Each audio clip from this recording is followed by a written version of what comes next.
Hello students and friends, moving on with the lecture series for 10th Science, we begin with electricity. So here in this lecture session we shall understand what is electric current and what is an electric circuit. Now all of you have a very fair idea as to what electricity is and what electric current is. Now if you observe the flow of water, we term it as water current. So similarly the flow of charges is electric current. So here in this video we shall try and understand what is electric current, what causes current flow, and what is a switch, what is an electric circuit, and how do we express current, how do we express electric current. So these are some of the things which we shall understand in this lecture session. So do not forget to like, share and subscribe and press the bell icon to get notifications of all the further uploads for 10th Mathematics and Science. So coming back, the flow of water is referred to as water current.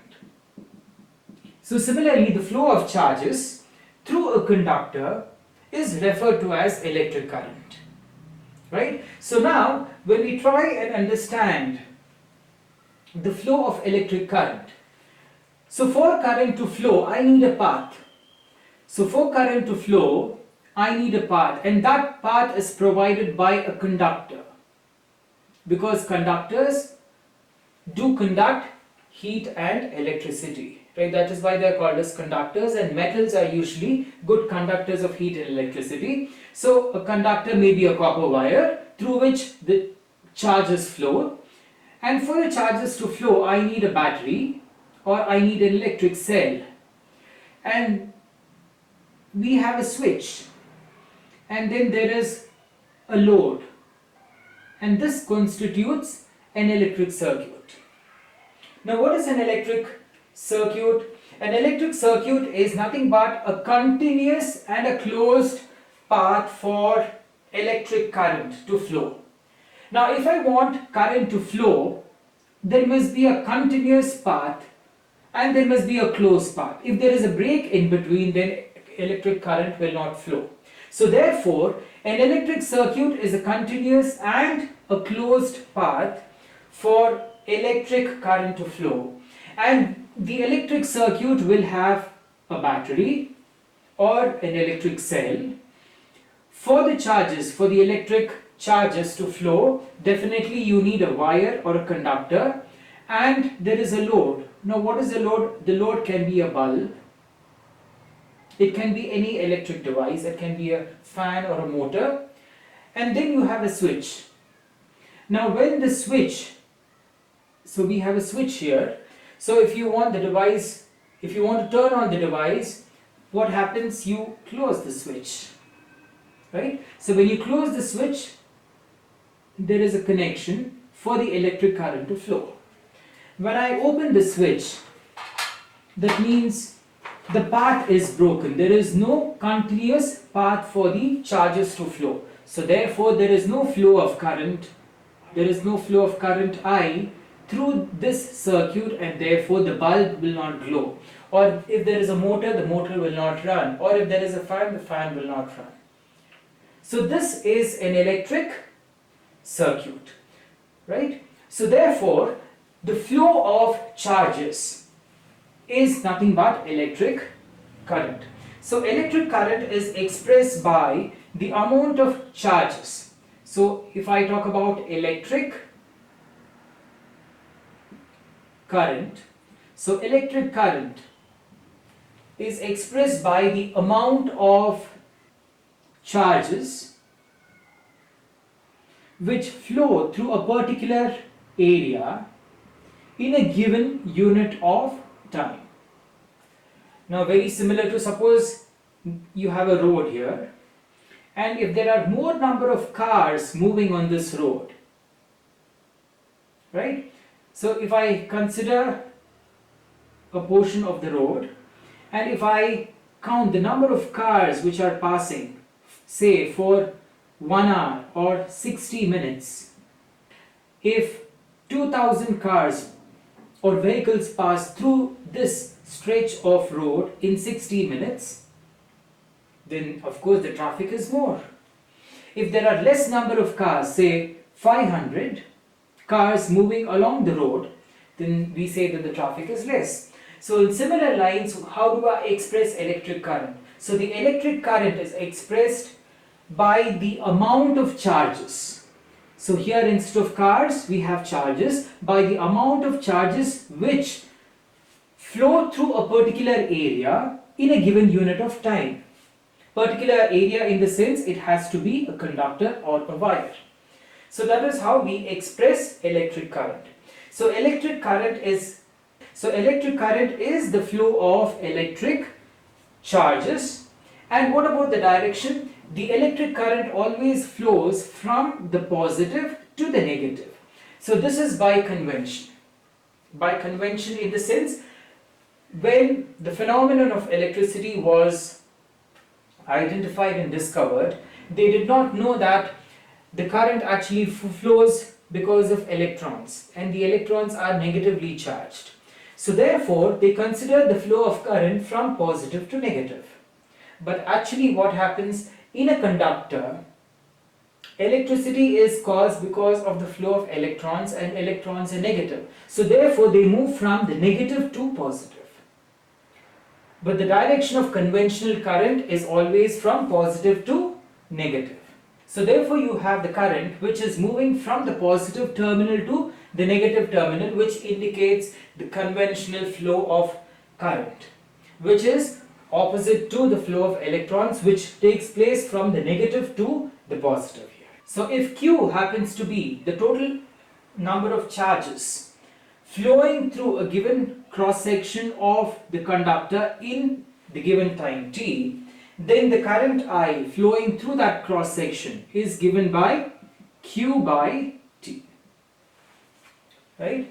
So therefore, if Q amount of charges, so just remember the analogy, the example I gave, that the number of cars moving. So here instead of cars I have the charge carriers. Right? So if Q is the total net charge which flows through a given cross section of a conductor, so I have a conductor here. So Q is the total number of charges moving through a given cross section of the conductor in a given time t. So in that case, the total current I is nothing but the number of charge carriers Q divided by time t. Right? So this actually indicates the total number of charge carriers Q flowing through a given cross section of the conductor in the given time t. Now electric current is expressed in amperes. So the unit of electric current is nothing but ampere.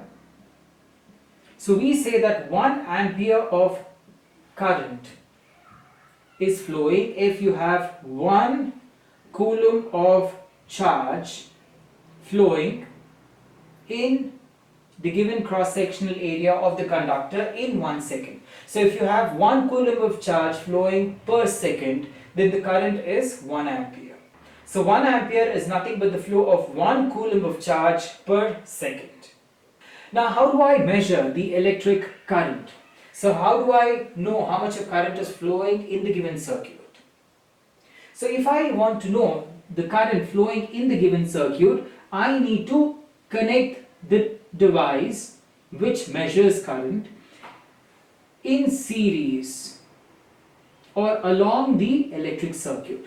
So that device is referred to as the ammeter. So ammeter is the device which is connected in series. In series means along the path of the electric circuit, because the current is flowing in this closed continuous path. So therefore I have to connect the ammeter so that it can measure the current flowing in the given circuit. So therefore you have the device ammeter which is connected in series, which will measure the total current which flows in the given circuit. So let us go through the example 12.1, which states that a current of 0.5 amperes is drawn by a filament of an electric bulb for a duration of 10 minutes. Find the total amount of electric charge that flows through the circuit. We know that the current I equals Q by T. Now what is being given? The current I is 0.5 amperes. It has been given in the problem, and the time t is 10 minutes. So let me convert minutes to seconds. So 1 minute is 60 seconds, so 10 minutes is 10 into 60, which is 600 seconds. So to find the total amount of electric charge Q, which is I into T, I have 0.5 into 600, which is equal to 300 coulombs. So this was the example. So let's go through the questions. So the first question states that what does an electric circuit mean? So what does the electric circuit mean? An electric circuit, as we have already mentioned, is a continuous closed path through which the electric current flows. So it is a continuous closed path. So an electric circuit is nothing but a continuous closed path through which something has to flow. What has to flow? The electric current flows, and the electric circuit will have the following components. The electric circuit will definitely have a cell, an electric cell. It will have a switch, and of course you have a conductor or a wire, and then you have a load. It can be a bulb.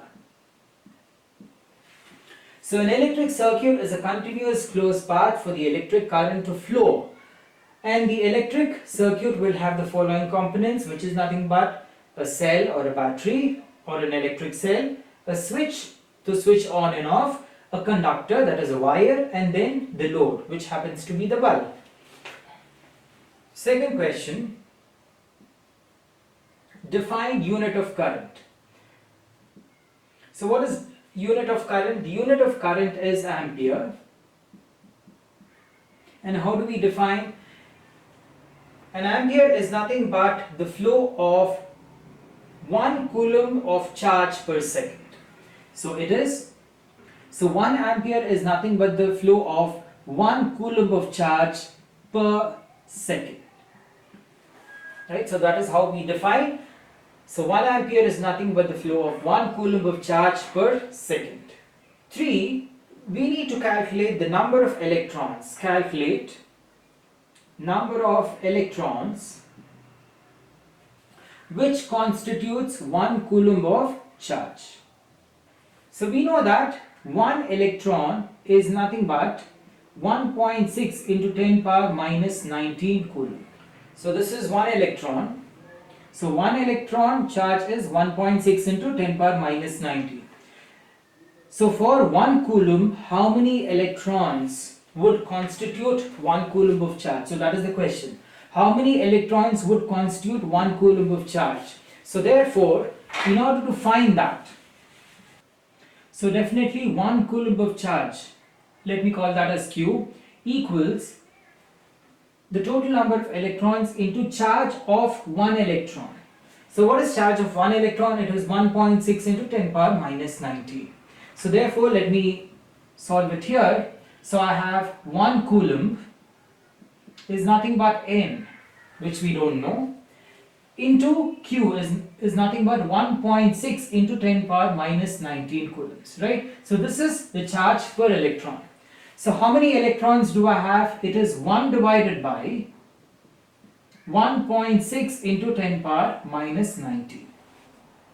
So therefore we get 6.25 into 10 power 18 electrons. So 6.25 into 10 power 18 electrons will constitute 1 coulomb of charge. So therefore, what is 1 ampere of current? 6.25 into 10 power 18 electrons should flow through a given cross-sectional area of the conductor in 1 second, and that is referred to as 1 ampere.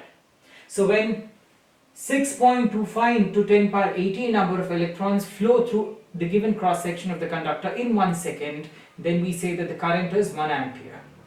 Right? So in this lecture we have understood what is electric current and what is an electric circuit and how is electric current expressed. It is expressed in terms of ampere. How do I define I, which is electric current, which is nothing but Q by T. That is the number of charge carriers which flow in the given cross-sectional area per unit time. So therefore I equals Q by T. And then how much would and how many electrons constitute 1 coulomb of charge? So 6.25 to 10 power 18 electrons will constitute 1 coulomb of charge. So these are all the things which we have understood in this first video lecture.